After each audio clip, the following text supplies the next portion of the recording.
Good evening, everybody. I'm Betsy Fischer Martin, the Executive Director of the Women in Politics Institute at American University, and welcome to our virtual series, Women on Wednesdays. We're glad that you could join us this evening.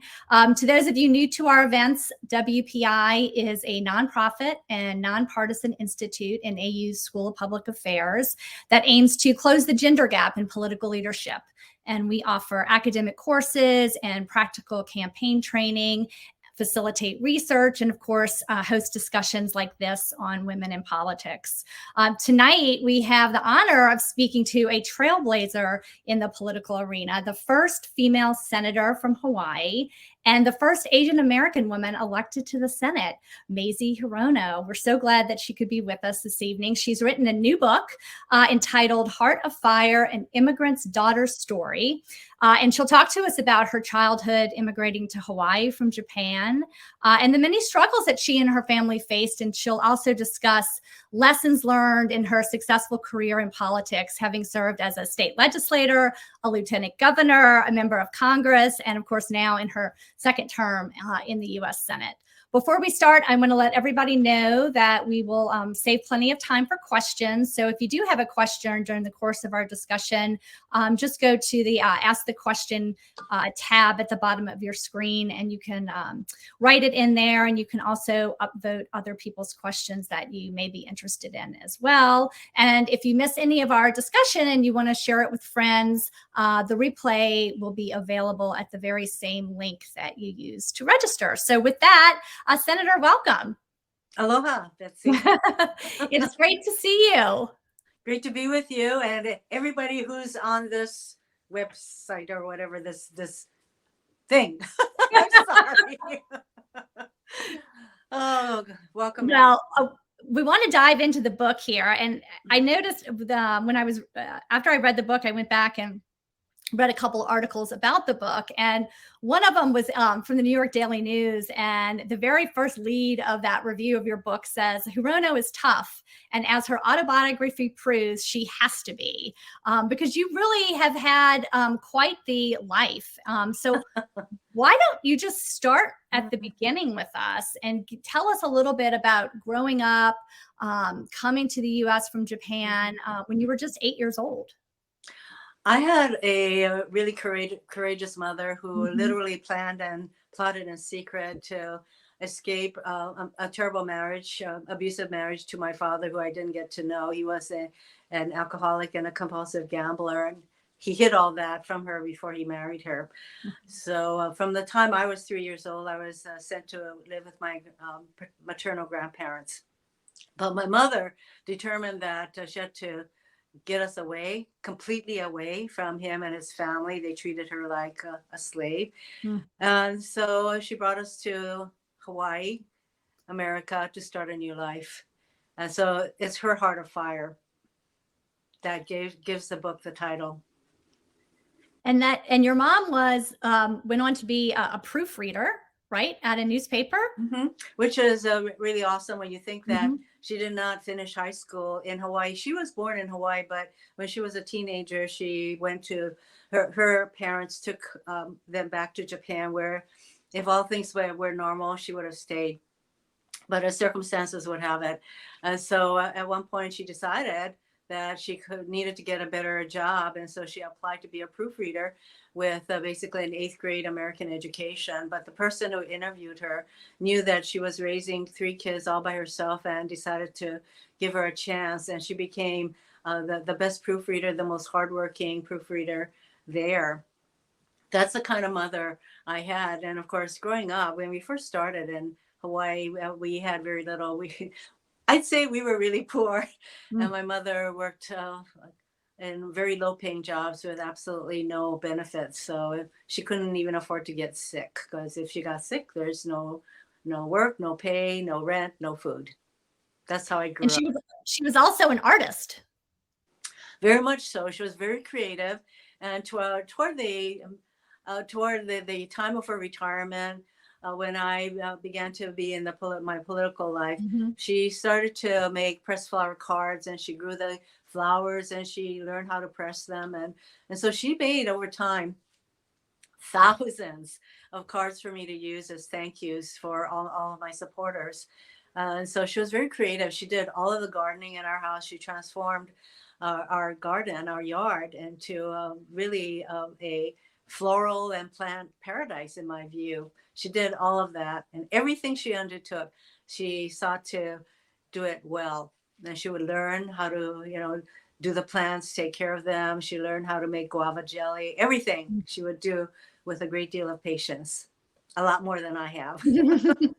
Well, you write in the book some lessons from your mother, including standing up, saying your piece, and refusing to be oppressed.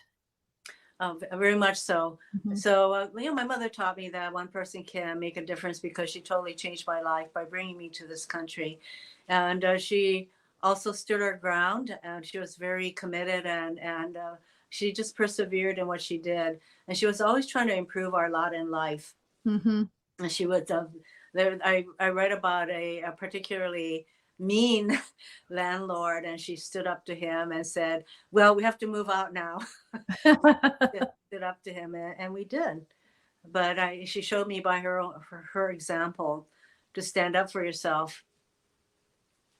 Well, and you write about in high school working for the student newspaper. And you sort of interesting dive into, early kind of gender roles at that point, right? Because there was a situation that you were sort of stuck with all of a sudden a co-editor in chief. Yes. When you should have been, by all rights, the editor in chief. Well, apparently this kind of thing happens, a lot to women, where we're sort of the implementers and stuff like that. But, I had worked on the school newspaper for 3 years, and I was slated to become the editor in chief. And suddenly my news writing advisor says, you're going to have a co-editor. And I said, what? And she said, there's this boy, he's very talented. He's really smart, great writer. And he's going to join news writing. He's going to be your co-editor in chief. And at that point, it was a fait accompli. And it turned out, when he was recruited to be on the school paper, he actually said, this is how I was told it, that he said, I won't come unless I can be editor in chief. And he was told that we already have an editor in chief. And so he settled for co-editor, but I got to do most of the work. Yeah, it happens a lot to women. Yeah, where you write standing for that sort of thing. Yeah, where at one point you got completely fed up with doing all the work, right? I basically did all the work because that's what I have been doing for the paper, and he just kind of swoops in, and he was, in my view, quite the prima donna. And as it would be, you went on to have a very long friendship with this little boy. Life is full of surprises, Betsy. And as it turned out, yes, we became a couple years later. Well, yeah. When we were both in college, and for quite a long time after. All told, 18 years. Wow. He had his good points, and then he also was quite competitive with me, which I think was very damaging to our relationship. Yeah, and you write about that. Tell us a little bit about how you got interested in politics in the first place at a young age in college, right?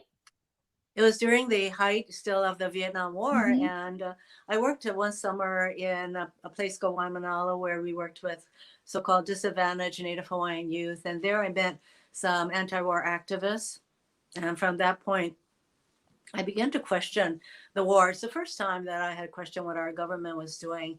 In high school, I actually supported the Vietnam War, having bought into this whole thing about, well, if Vietnam falls, then so will Cambodia, and so will Laos, and it's a domino theory and how terrible communism will spread. I believed all that. But as I said, in college, I began to question the war. And so a lot of my activist friends turned to politics as a way to make social changes, because we said, well, marching and singing "We Shall Overcome" is just not enough. So many of us, and a whole group of us, went off to get further education. Generally it was law school, as it was for me. And we came back and started to run for office. And you write about the decision you made to go to law school, which in many ways you phrase as sort of the need to have an extra degrees to be taken seriously by a lot of men in the political world at that time in Hawaii, right? Yes. for a lot of women, we always feel as though we need to be much better prepared than the guys in order to do the same work. And so I decided that a bachelor's degree was not enough if I wanted to stay in the political arena. I wasn't intent to run for office myself, but I thought a law degree would be a good idea. So off I went. It was really important in this period that I had friendships with activists, as I said. And when the University of Hawaii created a law school, all my activist friends became the first year law students at the University of Hawaii Law School. But I determined that it was really important for me to go away to school, and you know, I paid the money and all of that. But it was a very critical decision on my part to make my own way, and in my view, take a harder course than my friends did. Because I mean, it's no, I'm not, you know, I'm not knocking them, but it was something that I thought was really important for me. And as it turned out, yeah, it worked out. Yeah, because when you were working in politics and you write about this, you were, you know, you felt like you were dismissed a lot. You looked young. People maybe didn't take you as seriously, and you were working as a chief of staff in the State House. Yes. Well, that was one of the reasons that I decided that I really needed another degree in order to really be in the political arena, and so that I think a lot of women did that. At least my activist women friends did. So all of us went off to school. I think that there's far less of that kind of sentiment now. That women these days are very articulate, vocal, committed, and they are out there. So I you know, some things have changed in that. Right. I think young women these days, they are very committed at what they're doing, and they're not going to let some degree stop them from doing it. Tell us at this point in the story about your connection to a future president. When I was, I think I was still in college, and I decided that I would do some temp work to earn some money. One of the places I worked at was the largest bank in Hawaii, called the Bank of Hawaii, and there was a vice president named Madeline Dunham. She was the first female vice president at that bank, and she would call me every time she needed extra help. And it wasn't until many, many, many, many years later, when Barack Obama was running for office, that I realized that that was his much beloved grandmother who helped to raise him. To a large extent, she did raise him. So I knew his grandmother. And, you know, life is full of surprises. But she told me that she was the first female vice president. And because she didn't have a college degree, people she trained, men, would be promoted ahead of her. And so the discrimination that she experienced, I think, played a part in Barack Obama's awareness of these gender discrimination and discrepancies. You also mention in the book the influence that Betty Friedan had on you, and Yes. Professionally and in your personal life, from reading her book, of course, The Feminine Mystique.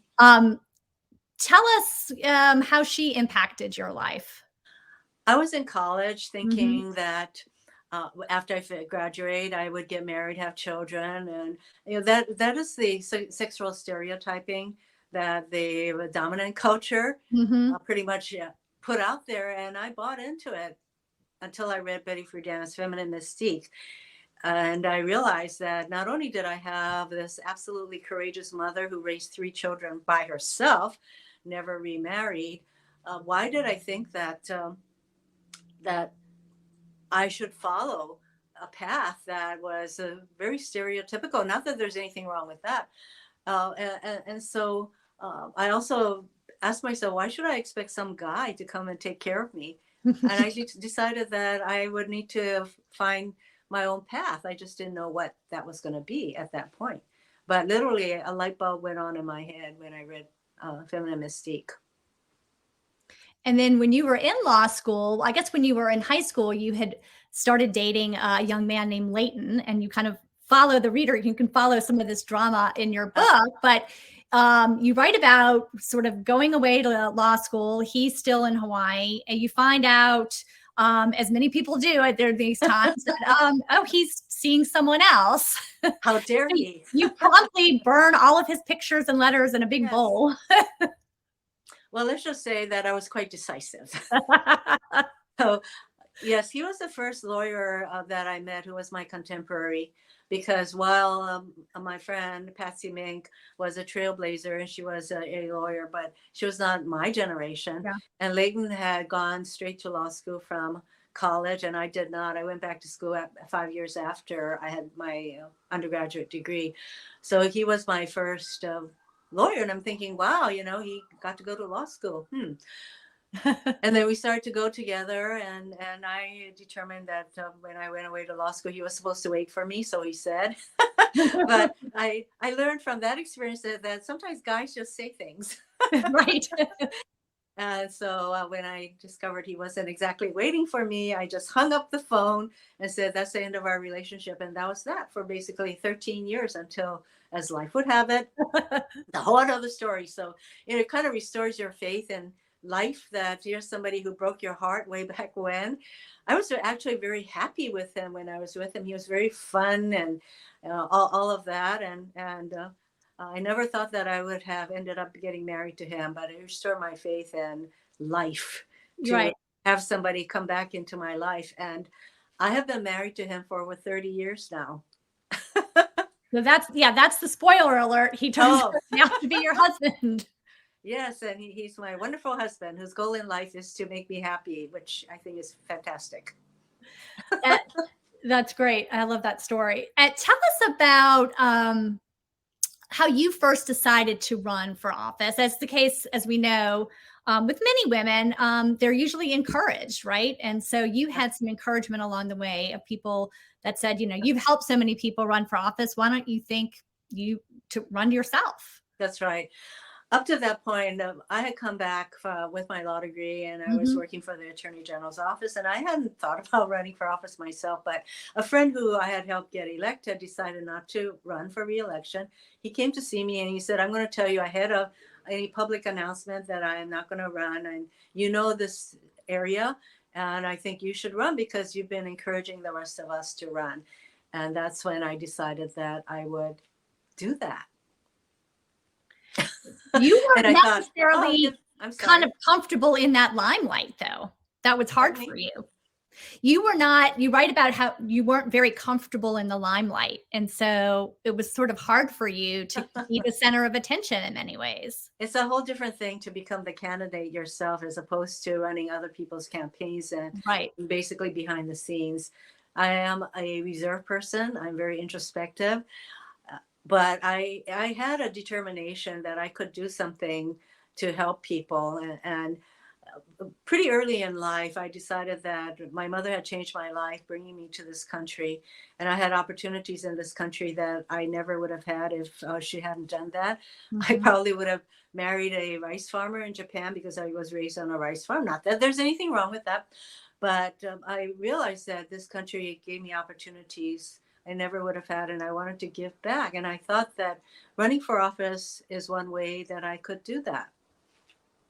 But believe me, it was very strange to be the candidate. And I read about when I was first running, and I knocked on a door, and I stood there, and I completely forgot what I was running for. It was so strange to be the candidate myself. Right. Well, so you win your seat in the state legislature.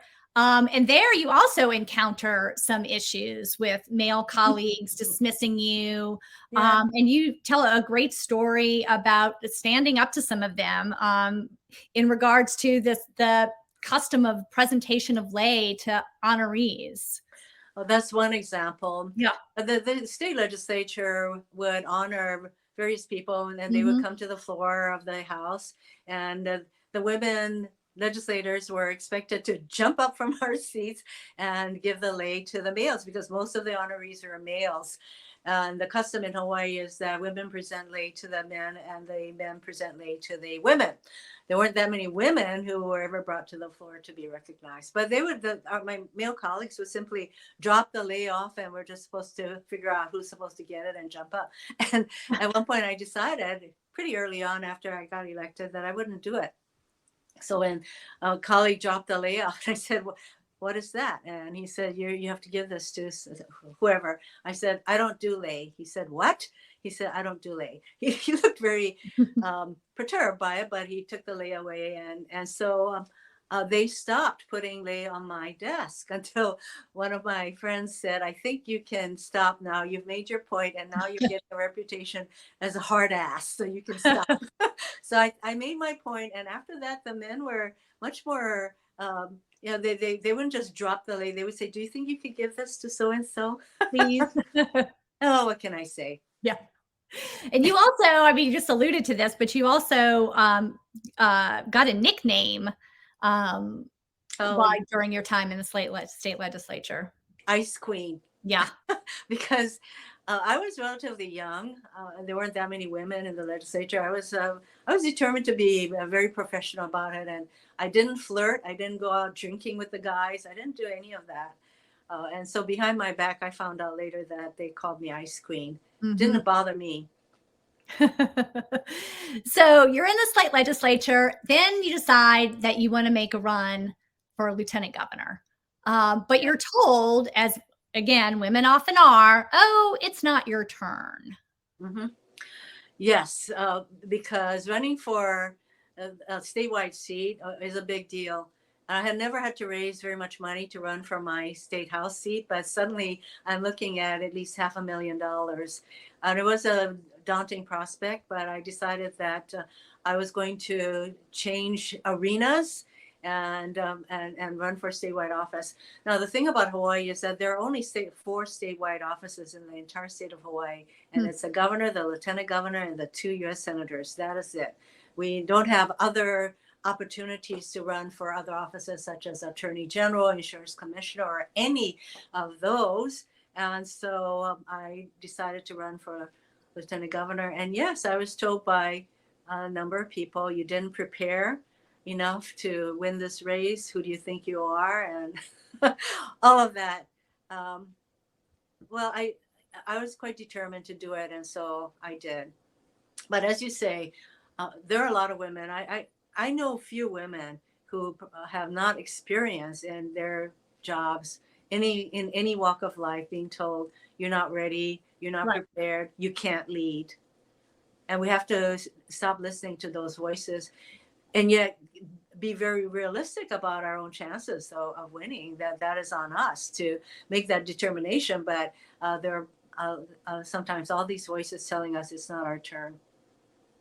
And then how did you make the decision to make a run for governor after you won the lieutenant governor's race, right? Served there and then decided to make a run for governor?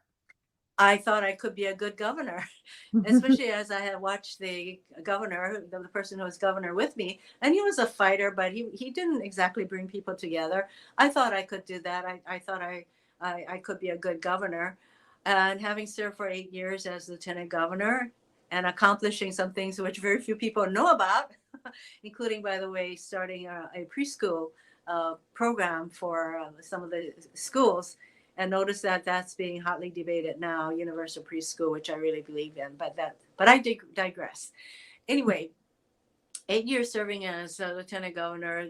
Frankly, what is generally thought to be the next step, if you want to continue to serve, is the governor's race. And that's when the knives really came out, and people came to see me, including the senior U.S. senator, telling me that I couldn't win, I shouldn't run. And there were even efforts to turn all the big unions that I have worked with over all these years serving in the state legislature as well as lieutenant governor, to turn all these unions against me. And so it was the toughest race I'd ever run. It took a huge toll emotionally, psychically, and everything else. But I just persevered. And these were people in your own party. Oh, yes. Telling you this. Yeah. It's the kind of thing where you say, with friends like this, who needs enemies? Right. But they didn't think I could win, so they had very little faith in me. And 2, I was the girl, and the Democrats had never had a woman as their gubernatorial candidate. and they didn't think I could do it. They didn't think I could win. So this happens a lot to women who run for the highest executive office, either for in the state or clearly for president.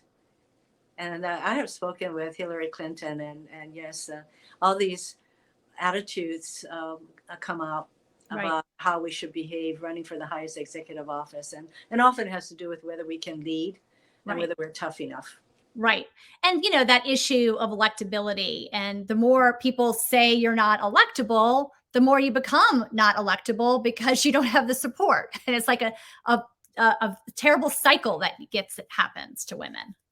Yes. Well, fortunately, we do see more women running for office and getting elected, and especially critical are the women who get elected to governorships, in my view, because these kinds of attitudes do not arise in any other races except, in my view, in my experience, than for the highest executive office. Why? Because that's where there's a lot of power in one person when you're the governor or when you're the president, and not as much when you're running for even for the U.S. House or U.S. Senate, important as those positions are.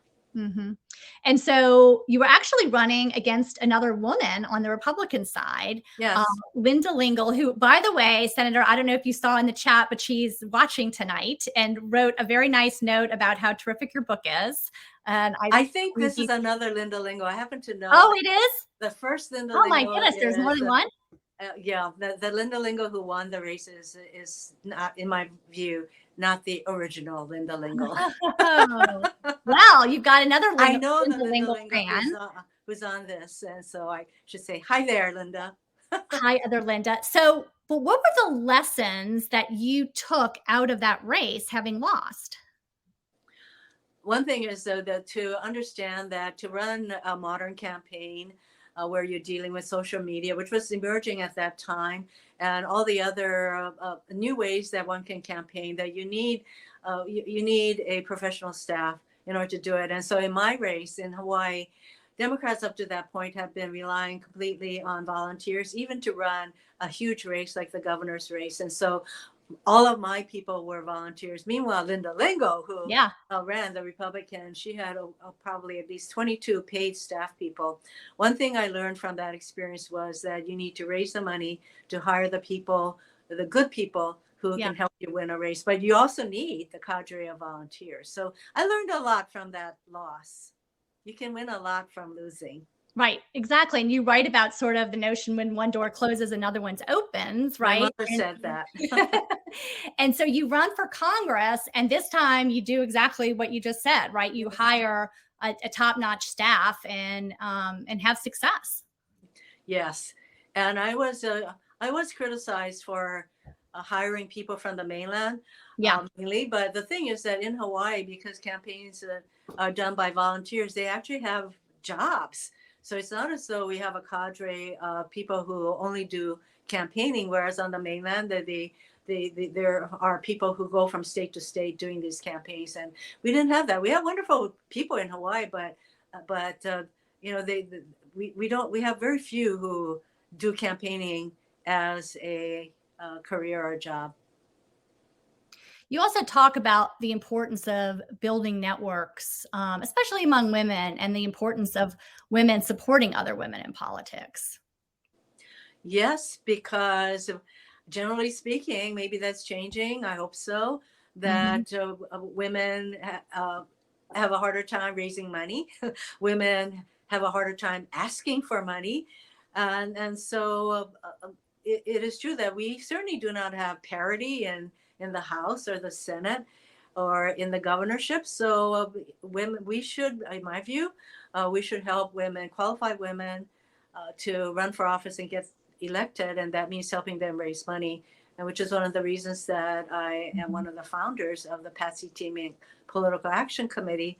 That we worked really hard. It's the only PAC of its kind in Hawaii that supports pro-choice Democratic women running for state office. And tell us, for those who don't know that may be watching, who Patsy Mink was. Patsy Mink was a trailblazer. She was the first person of color to ever get elected to the Congress in either the House or the Senate. She's from Hawaii, and she understood discrimination. She is the originator of Title IX, which was renamed the Patsy Mink Education Opportunity and Education Act, I believe. But it has to do with equality in education. And when Patsy applied to medical schools, she was told that they wouldn't accept her because she was a woman. And then she applied to various law schools. So she went to the Chicago Law School, where she was seen as a foreign student, law student. And then when she got out of law school, she couldn't get a job. So she was a trailblazer. She ran for Congress. She ran for a lot of offices that she didn't win, but she just kept picking herself up. She ran for U.S. Senate, she did get elected to U.S. House. She ran for president of the United States at one point. She ran for governor. She ran for mayor, and she just kept going.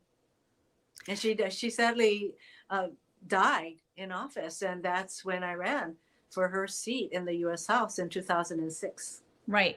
And then you served several terms, and then the Senate seat, one of the Senate seats came open when Daniel Akaka retired. Yes. This was 2012, I believe. Yes.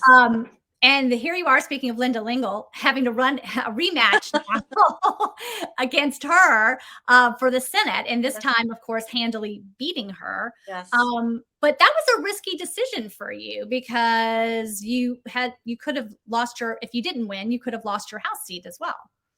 Yes, but having a safe situation was never my guiding decision, basis on which I made decisions. So I decided, though, that while I would have to raise millions and millions and millions of dollars and probably take on this very same person who beat me for governor, that I didn't want to have a regret about it. And so I decided that this is what I'm going to do, and all hands on deck. And as it turned out, yes, both my primary opponent and my general election opponent were people that had run in the governor's race 10 years ago. And I beat them, but I got a lot of questions about, how are you going to beat Linda Lingle? She beat you the last time 10 years ago. And I said, I learned a thing or two in the 10 years. And when the reporters asked me, what did you learn? I said, I learned how to win. That was great. And you have another funny story that you tell in the book about the quadruple dose of diversity that you would bring to the Senate.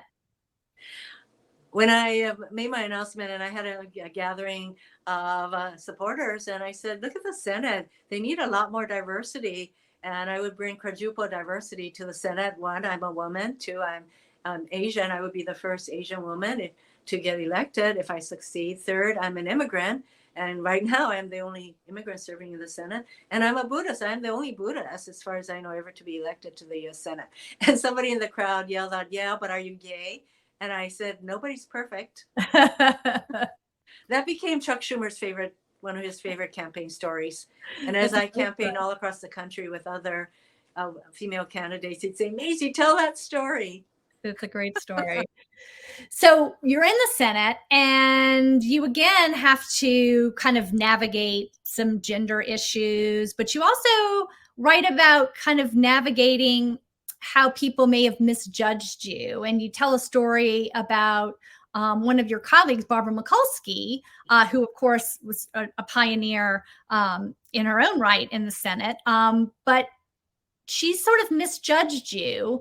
And you ended up, having a discussion with her about sort of your demeanor, and her thinking that maybe you didn't have as much of a commitment, or you weren't, because you were so non-confrontational and a little bit more demure. Barbara and I did not serve on any committees, because if she had seen me on the Judiciary Committee working on comprehensive immigration reform when I first got elected, I think she would have had a different measure, taken a different measure of me. But I tend to be very reserved, and I am not one of the most vocal people in the Senate. And so she began to basically, I would say, lecture me about how I should be in the Senate if I wanted to get on the committee that she happened to be chairing, which was appropriation. And I was really taken aback when she started in on that. But when I had another opportunity where she began to also say, as I was telling Mazie, she needs to do this or that, I said, you know very little about my culture, my background, and what it took for me to get here. And I am not here to, I'm not asking for advice from you. So that she immediately stopped. But since then, she's seen me use my voice. Yeah. And, I've always admired Barbara. She is a huge fighter, and she has seen the fight in me because I am so much more vocal now Right. about the battles I fight. But Barbara and I are good friends, and I admire her very much. But back then, when that had came about, I think it did have to do with some kind of a view she had about me as an Asian woman. Yeah. And you do write about, She no longer has that view, by the way. right, of course. And you write about finding your voice. And you also write about a very emotional floor speech that you gave that sounded to me like it was a little bit of a turning point for you in the Senate, where you were delivered some remarks in a very authentic and emotional way during the debate on Obamacare. Mm-hmm. Let me just say that, yes, when I began to be a lot more vocal Yeah. during the Trump years because Yeah. of all the terrible things that was happening, and people did write about it, I found my voice. No, I use Yeah. my voice. Yeah. We all have voices. I use my voice. And that speech that you're referring to was a healthcare speech. And I had already gone to rallies and given floor speeches, etc. And that was the last night. It was a very dramatic evening of debate on whether or not we were once again going to repeal basically the Affordable Care Act and thereby pushing millions of people off healthcare. And I thought, do I have anything more to say? Now, by this time, I had my cancer diagnosis. I was on medication, and my communication director said, if you have something more to say, this would be a good time to say it. I didn't have anything prepared. Very few senators go on the floor of the Senate without something prepared, but I really thought it was important. And so I didn't use a podium, which is, yet another thing that I could lean on. I decided that I would just be very open, literally. And I spoke without prepared remarks. And I talked about the death of my sister in Japan. I think she could have been saved. She died from pneumonia. She could have been saved if we had proper health care in the part of Japan. And I had never talked about my sister. I certainly rarely talk about my family in that way. And so that was in my view, I really opened myself up to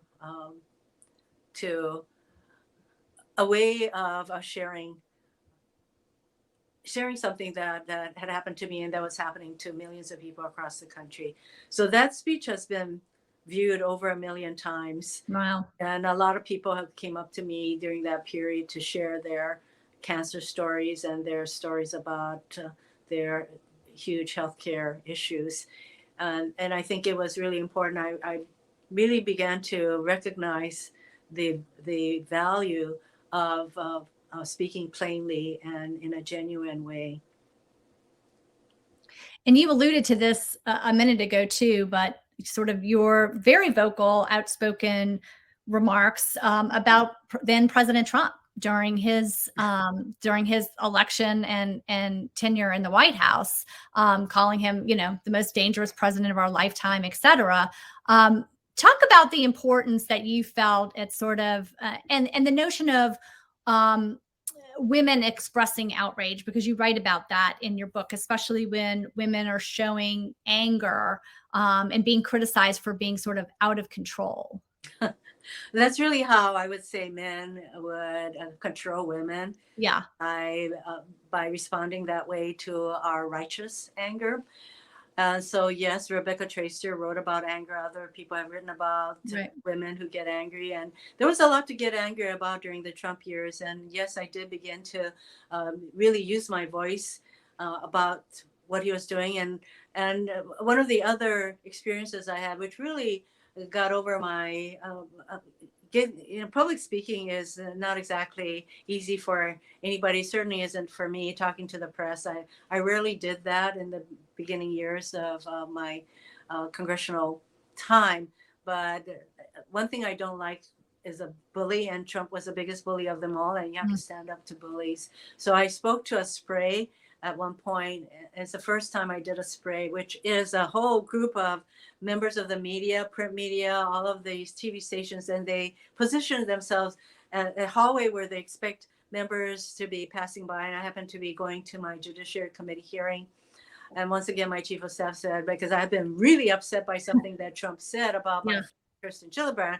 And he said, if you're still upset, why don't you just go up here to the spray and tell them? So I stepped up and I said, Trump is a liar and admitted sexual predator. He's a misogynist. And the only thing that will save us from being attacked, because he attacks anybody who's against him, is his resignation. And that was that, I just kind of walked off after that. But it was a moment for me to be able to confront all these people with their microphones, and yes, we need to use our voices against bullies. That's my view.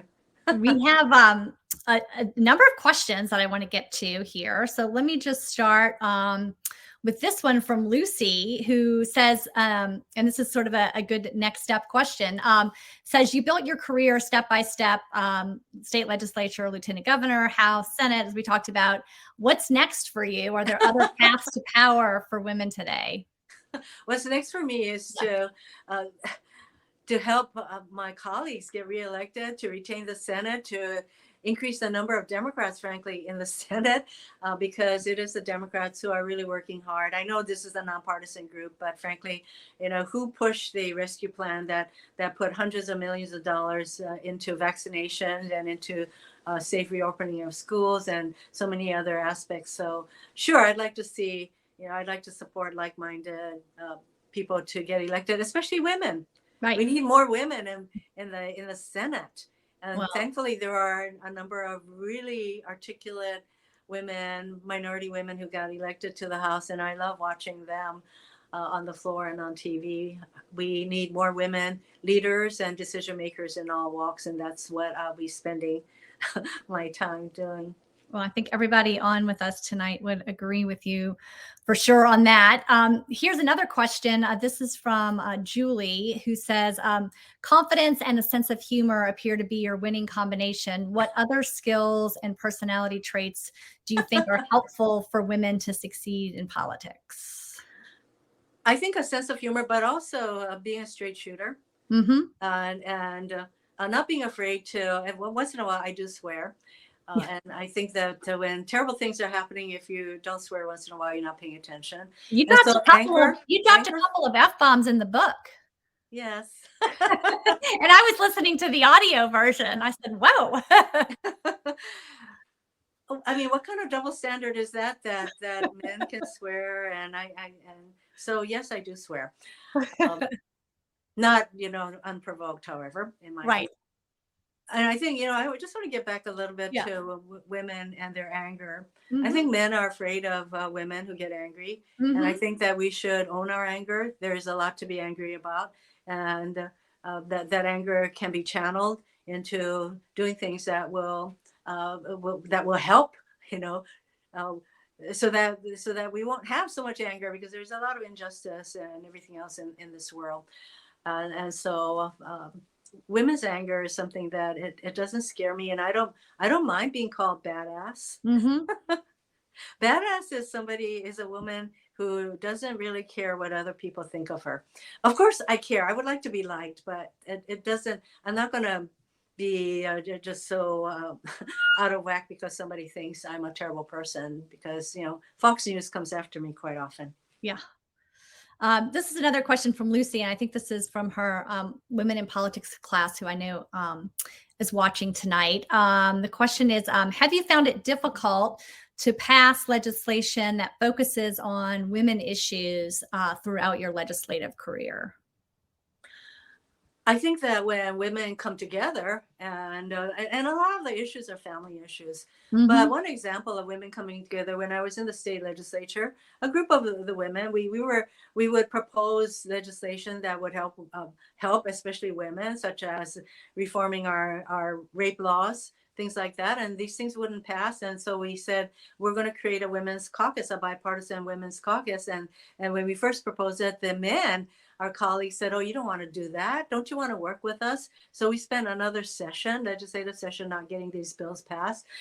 So we said, okay, we're now going to form a women's caucus, and we Mm-hmm. reached out to the women's advocacy groups in the community, and we would come up with a slate of legislation, and all of these would pass because at this point, the guys didn't want to be anti-women. So one way is to really reach out to other women coming together in a bipartisan way, and getting things done, and of course reaching out to the enlightened males out there. There are enough of them to get things done, but to be focused and to have a strategy, you can do it. It's not easy, especially in this environment with so much divisiveness. Oh, by the way, I'm sorry.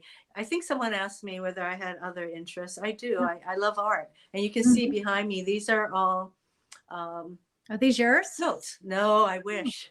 I love art. And for my DC apartment, I have art quilts that I have purchased over time. I also love paintings, and I do ceramics myself. Not good enough to sell or anything, but to have that creativity, which I think is really important for me to have much more of a balance in my life. But also in a time when things are changing so fast, I think being creative is one of the ways that we adjust to these changes. So I'm always pushing for art and creativity in our lives. And you also have taken up your mom's artistic letter pressing stationery, but you've put your own twist on it now, right? My mother, as I said, made beautiful, beautiful pressed flower cards for me to use. And anybody who's read the book, the heart cover of my book, has seen pictures of my mother's cards as well as my cards. And my take on card making is that I make my own paper, and I put bits of flora and fauna in it. And often right now with autumn leaves, when I'm walking around, I pick up leaves and I incorporate those into my paper. So I am carrying on my mother's art in that way. And when I make my cards, I think of my mom and all that she did for me and all that she taught me. Well, along those lines, here's a question from Isabel, who says, Hawaii is incredibly far from Washington. How do you bring Hawaii with you to your work in the Senate? And are there certain traditions and practices that you keep up in the office to remind you of home and to stay connected with your home state and your constituents? Hawaii is the aloha state. Aloha means love. And you don't have to be in Hawaii to express that. And so I hope that I bring some of that aloha spirit and the appreciation I have for the multicultural state that Hawaii is. So I have a deep appreciation for other cultures, other practices, other foods. And I'd like to see so much more of that. Diversity is a strength in Hawaii, and my hope is that it becomes a strength for our country, because frankly, unless you're the original peoples here, the rest of us are all immigrants or refugees or asylum seekers who are in this country, and we all came from elsewhere. And so there's a great diversity that should be a strength in our country. So I bring all of that kind of appreciation to my office. How In often fact, are you able to go back to Hawaii? My conference rooms have basically Japanese names, so musubi and bento. I'm sorry, there was a question. I was just asking, how often are you able to get back to Hawaii? Such a long flight. When we have recesses, so usually once a month or so, I go back and I touch bases with people in Hawaii. And of course, with Zoom, you can Zoom with people in Hawaii from here too, which is still what I do also. Right. The benefits of now everybody knows how to use it, right? Let's see. Here's a question from Sydney who asked, what do you think is your greatest legislative accomplishment to date? I particularly look to help people who may be totally ignored. So one of the groups that I really care about are the COFA citizens. Most people don't even know who they are. These are Micronesians, Marshallese, Palauans, and they were kicked off of any ability to access Medicaid for decades. And so ever since I got to the Senate, I've been wanting to restore Medicaid eligibility to a group of people who can come to our country without waiting for visas, because we have pacts with them, basically military, national security pacts. So it took me 8 years to accomplish that, and it's those kinds of things that that I'm particularly proud of. I'm not looking for the huge legacy things, because we all work on the big legacy things, but it's the individuals and groups that would be ignored. The other thing that I'm very proud of is much more recent, and that is the COVID-19 hate crimes bill. And that was a bipartisan bill that when I first introduced it, I couldn't get a single Republican to co-sponsor it. But by the end of it, there was only one negative vote. There was only one Republican who voted against it. So during a time when there was such a rise in hate crimes against Asian Americans, and I saw more Asian American voices speaking out as a group that has often been deemed the other, the perpetual foreigner, invisible. And this was a time when so many people came out and said, this has got to stop. So that hate crimes bill is one of the ways that we can stop this kind of hate crimes against a group of people. But you know what? It's not just, the bill doesn't just refer to Asian Americans, Pacific Islanders, but it's any group that is targeted for hate. You mentioned the difficulty in passing bipartisan legislation. And there's a question we have about that from Nina, who says, or Nina, I'm sorry, it's who says, is it possible to pass bipartisan legislation? And what more can be done to bring the two parties together? What are your thoughts on that? This kind of divisiveness that we see in our country, where even the opening of schools has become politicized. The safety of our children, the safety of our communities has become politicized. It's going to take, I don't have the answers to that, but I do think that we need to continue to push for those programs and bills that will actually support our families, such as the rescue plan that not a single Republican voted for, but that sent hundreds of millions of dollars to safely reopen schools, get vaccinations, a whole slew of things.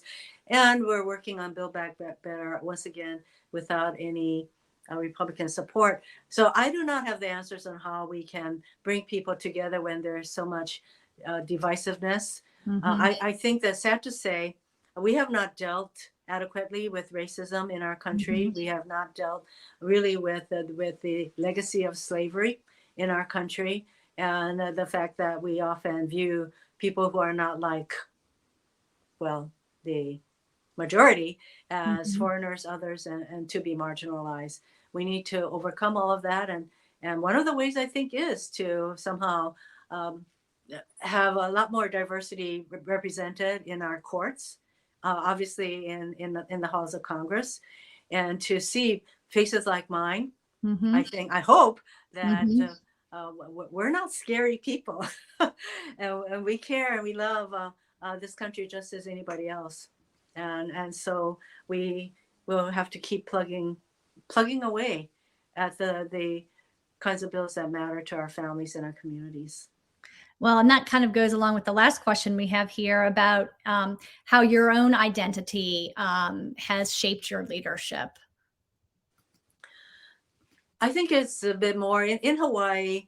The racial issues are not as pronounced as it is on what we call the mainland, because I know so many AAPIs who have really suffered from overt discrimination on the mainland. But for me, it was more gender issues, which is also pretty universal, that women would be told, you know, you're not ready, and all of that.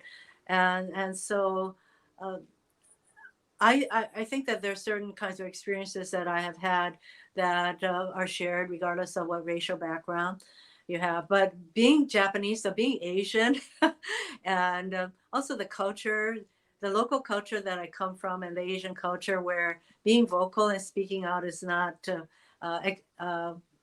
is not very much acknowledged or encouraged, I should say. Mm-hmm. That for me to use my voice, it has been really getting out of my comfort zone, and that's one of the things that I think I would encourage everyone to get out of your comfort zone, and you'd be surprised how expansive your world becomes when you do that, and then you find out you can do a heck of a lot more Right. than you thought you could.